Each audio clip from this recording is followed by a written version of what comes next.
नमस्कार. आस्वाद मनांचा art and क्राफ्टमध्ये तुम्हा सर्वांचं पुन्हा एकदा मनपूर्वक स्वागत.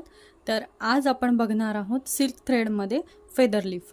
आपण गेल्या भागामध्ये म्हणजेच की दिवस 13वामध्ये बघितलं होतं जी काही सिंगल सिल्क थ्रेड आहे, जे काही सिंगल दोरा वापरून आपण सिल्क थ्रेडचा अशा पद्धतीचा दोरा वापरून आपण जे काही वर्क बघितलेलं आहे म्हणजे चेन स्टिच बघितलेली आहे. तर त्यामध्ये सिंगल थ्रेडमध्ये आपण फिदर जे काही आहे तर त्याच्यामध्ये म्हणजेच की अशा पद्धतीचं तर ते वर्क आपण कसं करायचं ते बघूयात. चला मग सुरुवात करूयात. तोपर्यंत जर चॅनलवरती नवीन असाल तर लाईक, शेअर आणि सबस्क्राईब करायला विसरू नका. त्याचबरोबर आपला जो दुसरा चॅनल आहे आस्वाद मनांचा, जिथे आपण पारंपरिक आणि डिलिशियस अशा रेसिपीज करतो, तर त्याही चॅनलला भेट द्यायला विसरू नका. चला मग आपण आजचा दिवस जो आहे आपला दिवस 13वा त्याला सुरुवात करूयात. तर आता इथे ही डायग्राम आहे, त्याच्यानुसार तुम्हाला कळालं असेल की कशा पद्धतीने इकडे मी काय केलेलं आहे. तर दोन्ही साईडने आपल्याला जेव्हा आपण बिगिनर आहे त्यावेळेस आपल्याला हे लक्षात राहण्यासाठी की कोणती स्टेप कोणती आहे, तर त्यासाठी इकडे तुम्ही बघू शकता की इकडे मी वेगळे म्हणजे वेगळे अंक लिहिलेले आहेत आणि इकडे वेगळे लिहिलेले आहेत. तर इथे रूलनुसार आपल्या मॅथ्सनुसार 1 2 3 4 असतं. बट इकडे काय करायचं आहे आपल्याला, ज्या वेळेस आपण स्टिचेस देतोय तर त्यावेळेस आपल्याला 1 2 3 मग 4 आणि मग परत 1 वरती यायचं आहे. त्यासाठी हे लक्षात राहण्यासाठी तुम्हाला हे डायग्राम मी इथे दाखवलेले. तर सुरुवात कशी करायची आहे, तर आपल्याला इथून 1 2 3 आणि त्यानंतर परत आपला जो धागा आहे तो 4 आणि परत एकदा 1 वरती. तर त्यासाठी चला आपण डायरेक्ट प्रॅक्टिकलच करूयात. तर मी इथे 14 नंबर निडल घेतलेली आहे. तुम्ही जी काही आयरन निडल आहे ती यूज केली तरी चालेल किंवा 14 नंबरची निडल जरी यूज केली तरी काही प्रॉब्लेम नाही आहे. तर जसं आपण सुरुवातीला धाग्याला नॉट टाय करतो तशा पद्धतीने धाग्याला नॉट टाय करायची. थोडासा एक्स्ट्राचा धागा सोडून घ्यायचा जेणेकरून की धागा ओढाताण होणार नाही. जर तुम्हाला पॉसिबल नसेल, म्हणजे धागा इकडे तिकडे पळतोय असं वाटत असेल, म्हणजे रेंगतोय असं वाटत असेल, तर एखादा डब्बा घ्या आणि त्याच्यामध्ये तुमचा जो काही धाग्याचा बंडल आहे तो व्यवस्थित ठेवा. तो एका जागी स्थिर राहील, कारण हा सिल्क थ्रेड आहे आणि हा जसं जसं तुम्ही वर्क करता तसं तसं तो तुमच्या आसपास असा फिरत राहतो. तर त्यासाठी तुम्हाला जर वाटतंय तर तुम्ही एखाद्या डब्यामध्ये ठेवू शकता. डब्याला झाकण लावण्याची गरज नाही. थोडासा खोलगट असा डब्बा घ्या आणि त्याच्यामध्ये ठेवून द्या आणि तुमचं जे काही वर्क आहे ते कंटिन्यू करू शकता तुम्ही. आता आपण सुरुवात करूयात. तर जशा पद्धतीने आपण आपलं जे काही नॉट आहे ती नॉट टाय करून घेतलेली आहे आणि आता त्यानंतर आपल्या वर्कला सुरुवात करायची आहे. जेव्हा तुम्ही 1 वरती म्हणजेच की हा जो पॉईंट आहे त्या पॉईंटमधून आपली जी काही निडल आहे, थ्रेड आहे, तो बाहेर काढून घ्यायचा. त्यानंतर 2 वरती पॉईंट करायचा.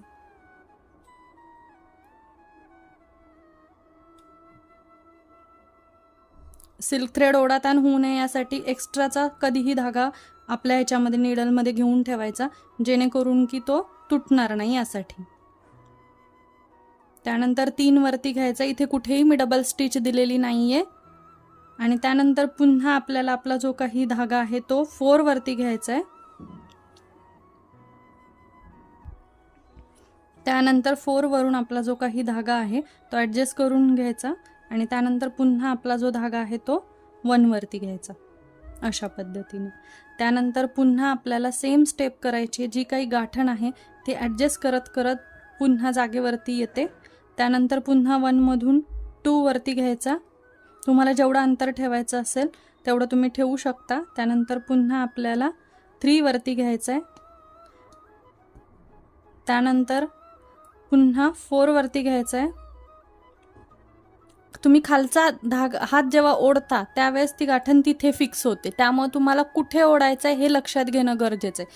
ज्यावेळेस तुम्ही धागा आधीच जर ओढला तर तो दुसरीकडे फिक्स होईल आणि जे काही फिदर स्टिचचे म्हणजे ह्या पोर्शनमध्ये जे काही नॉट पडायच्यात त्या वेगळीकडे पडतील आणि फिदर स्टिच व्यवस्थित दिसणार नाही. त्यासाठी तुम्हाला जिथे धागा ओढायला पाहिजे तिथेच ओढणं गरजेचं आहे. म्हणजेच की तुमचा धागा जो खालचा हात आहे तो व्यवस्थित खेचणं गरजेचं आहे त्या पॉईंटला. त्यानंतर पुन्हा आपल्याला आपला जो काही थ्रेड आहे तो 4 मधून काढायचा आहे. ह्या साईडचे अंक तुम्हाला लक्षात ठेवायचे. ह्या साईडचे मी तुम्हाला दाखवले की आपण मॅथ्सनुसार अशा पद्धतीने आपले 1 2 3 4 असतात. बट तुम्हाला आत्ता ज्यावेळेस तुम्हाला स्टिचेस करायचे त्यावेळेस 1 4 2 3 अशा पद्धतीनेच करायचं आहे. त्यानंतर धागा आपला एक्स्ट्राचा घ्यायचा.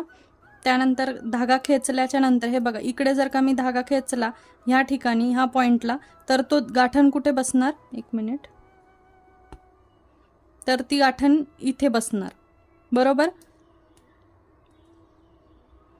इथे बसली, आपल्याला इथेच पाहिजे गाठण, म्हणजेच की हा पॉईंटला 4 वरती. पण तीच जर का मी इकडच्या साईडला जर घेतली ना, तर धागा जर मी इकडे इकडे फिरवला तर गाठण मध्ये बसणार 2 आणि 4च्या मध्ये. तर ती पूर्ण डिझाईन आपली जी आहे ती वेगळी होऊन जाईल. हे तुम्हाला ॲज अ बिगिनर म्हणून लक्षात ठेवणं गरजेचं आहे. आणि धागा ज्यावेळेस निडलमधून काढता त्यावेळेस धागा व्यवस्थित काढायचा, म्हणजेच की तुम्ही गोल तुमची निडल फिरवणं गरजेचं आहे. अदरवाईज तो सिंगल थ्रेड म्हणजे विस्कटलेला थ्रेड बाहेर येतो. आणि हेच तुम्हाला नंतर सुद्धा लक्षात ठेवायचं, ज्यावेळेस तुम्ही आता हीच जी गाठण आहे ती 1 वरची आपल्याला खेचत खेचत 4 वरती घ्यायची. आणि हेच तुम्ही लक्षात ठेवायचे, ज्यावेळेस आता 4 वरती घेतलेली आहे आणि त्यानंतर आपल्याला पुन्हा 1 वरती स्टिच करून घ्यायचे.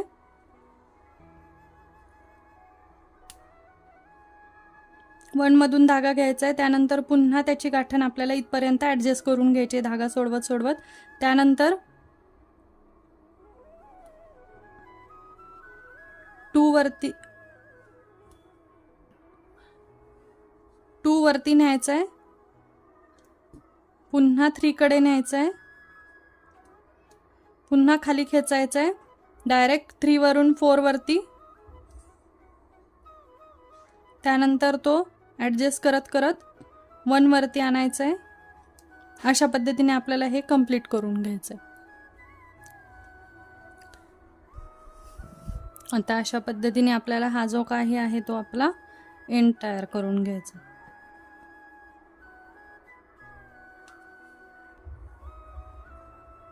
त्यानंतर आपला जो काही 1 नंबर आहे त्या 1 नंबरमध्ये आपल्याला हे बघा, अशा जर सिल्क थ्रेड जर असा होत असेल, एकतर त्याची क्वालिटी हलकी असती किंवा मग जो धागा आहे तो जास्त घासल्यामुळे सुद्धा तसा होतो. तर काय करायचं, फक्त नखाने त्याला खालच्या साईडचा जो आहे धागा त्याला नखाच्या सहाय्याने एकसारखा करून घ्यायचा, एकदम हळुवारपणाने, अजिबात ओढाताण करायची नाही. आणि त्यानंतर त्याला सरळ करायचा. बघा तो एकदम व्यवस्थित आपला जसा धागा पूर्ववत आहे तसा एकदम व्यवस्थित होतो.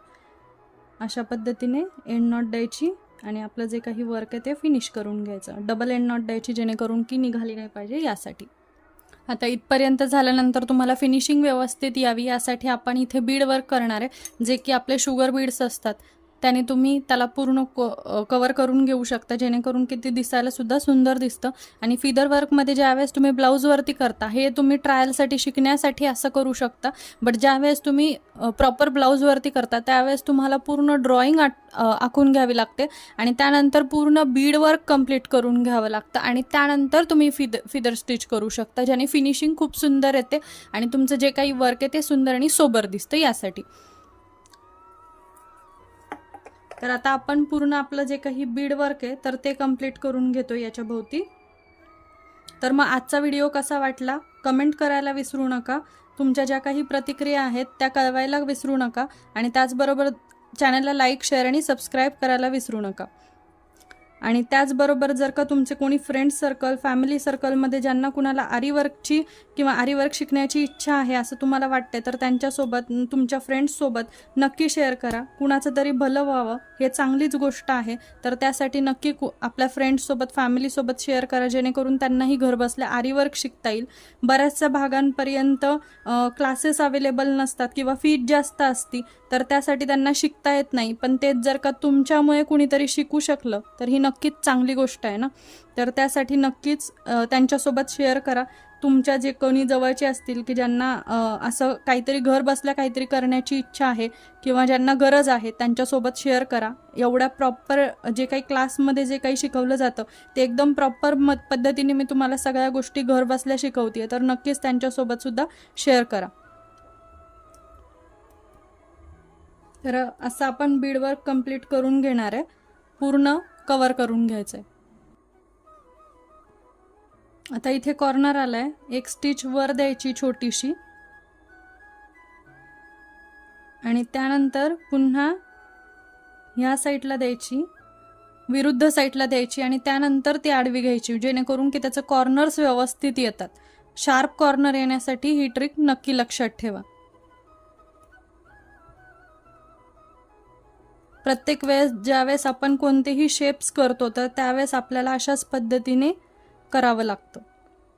आता हेच जर बीड वर्क आपण आधी केलं असतं, हेच जर बीडवर्क आपण आधी केलं असतं तर ह्याची जी काही फिनिशिंग आहे ते प्रचंड सुंदर आली असती. कारण काय होतं की याचे पूर्ण आपल्याला एजेस कळतात की इथपर्यंतच आपल्याला करायचंय. तरी सुद्धा आपण आखून घेतलं होतं त्यामुळं तरी त्या बऱ्यापैकी त्याचे एजेस आलेले आहेत.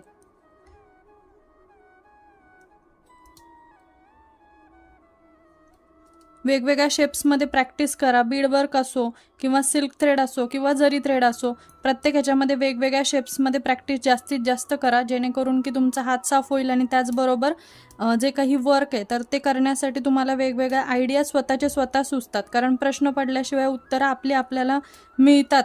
त्यासाठी आपण वर्क ज्या वेळेस जेवढं वर्क प्रॅक्टिस जास्त करताल तेवढे तुम्हाला प्रश्न पडत जातील आणि त्यातून तुम्हाला उत्तरं ज्यावेळेस प्रॅक्टिस करता पुढच्या वेळेस नक्की मिळतात. तर असा अनुभव मला आलेला आहे. तुम्हाला आलाय की नाही नक्की कमेंट करा. आणि त्याचबरोबर वेगळा काही प्रश्न असेल तर नक्की विचारा. आणि 3D बऱ्याच जणांनी मला विचारला होता की 3D आणि 5D कधी शिकवणार. तर ज्या वेळेस आपले बेसिक सगळे स्टिचेस होतील त्यानंतर आपण नक्की घेणार आहोत. 3D आणि 5D दोन्हीसुद्धा घेणार आहे. पण ज्यावेळेस बेसिक स्टिचेस आपल्याला येत आहेत, कसं आहे की बरेच जण असे आहेत आपल्या याच्यावरती यूट्यूबच्या चॅनलवरती की ज्यांना बेसिक पासून त्यांनी सुरुवात केलेली आहे, मटेरियल आणण्यापासून सुरुवात केलेली आहे. तर त्यासाठी त्यांना आधी बेसिक येणं गरजेचं आहे. सगळ्यांना सोबत घेऊनच आपण पुढे चाललोय. एखाद्याला जरी येत असेल तरी सुद्धा बाकीच्यांसाठी आपण थोडंसं थांबून मग त्यांचं सगळं व्यवस्थित झाल्यानंतर मगच आपण स्टेप बाय स्टेप पुढे घेतोय, आपण शिकवतोय. तर त्यासाठी त्यांना थोडंसं वाट बघावी लागेल. 3D आणि 5D आपण घेणार आहे, पण बेसिक स्टिचेस झाल्याच्या नंतर घेणार आहे. कारण बेसिक येणं गरजेचं आहे. बऱ्याचशा त्याच्यामध्ये जे काही फ्रेंच नॉट्स असतात किंवा वेगवेगळे शेप्स असतात तर त्यासाठीचे, किंवा त्याचे कॉर्नर्स असो किंवा वेगवेगळे जे काही शेप्स येतात त्याच्यामध्ये, तर त्यासाठीचे जे काही लागणारे हे आहेत ते शिकणं, स्टिचेस शिकणं गरजेचं आहे. आणि त्यासाठी आपण देवी वर्क किंवा वेगवेगळे जे काही पॅचेस आहेत 3D 5D असो ते सुद्धा घेणार आहे आपण. जसं स्टेप बाय स्टेप आपल्या सगळ्या गोष्टी चालल्यात तशाच पद्धतीने आपण हे सगळे स्टिचेस कंप्लीट झाल्याच्या नंतर बघणार आहे.